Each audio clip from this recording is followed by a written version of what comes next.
1, 2, 1, 2, 3, let's go! Clap, clap, clap, clap your hands. Clap it for us.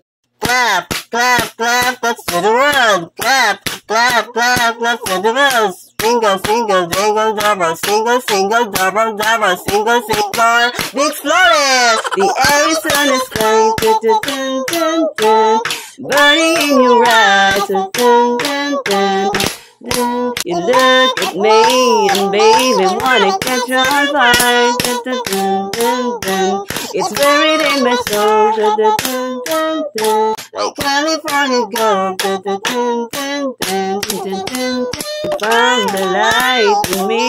Hello guys, for today's video, ipakita ko sa inyo ang tupig, ang pinakasikat na pasalubong ng bayan dito sa Pangasinan. Dahil Feast Day of Our Lady of the Rosary of Manaoag, Pangasinan, kaya nandito tayo guys.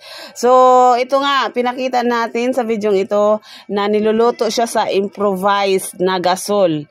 So, ito ang ingredients na guys ha. Ang tupig ay kilala bilang intimtim or kangkanin. Ay isang Filipino rice cake or malagkit na nagmula sa Hilagang Canlorang, Luzon. Siyempre, particular na ang rehiyon ng Pangasinan, Tarlac at Ilocos. Ito ay ginawa mula sa bahagyang fermented na babad na malagkit o rice cake na bigas na hinaluan ng gata ng niyog, muscovado sugar at ang batang niyog. Yung buko ba, yung panghalo sa salad, buko salad. Ganyan guys, hindi yung batang niyog, yon. So, syempre, ang sarap niya guys at binalot ito sa dahon ng saging.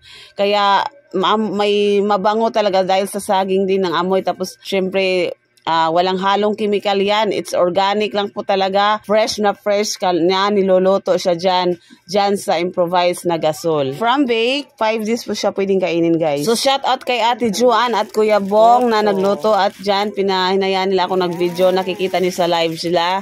Na ang sarap guys, super static talaga. Yung pinakita ko doon ay puto kalasyo naman yan. May puto na may cheese. Super sarap talaga guys. Nag-enjoy talaga ako.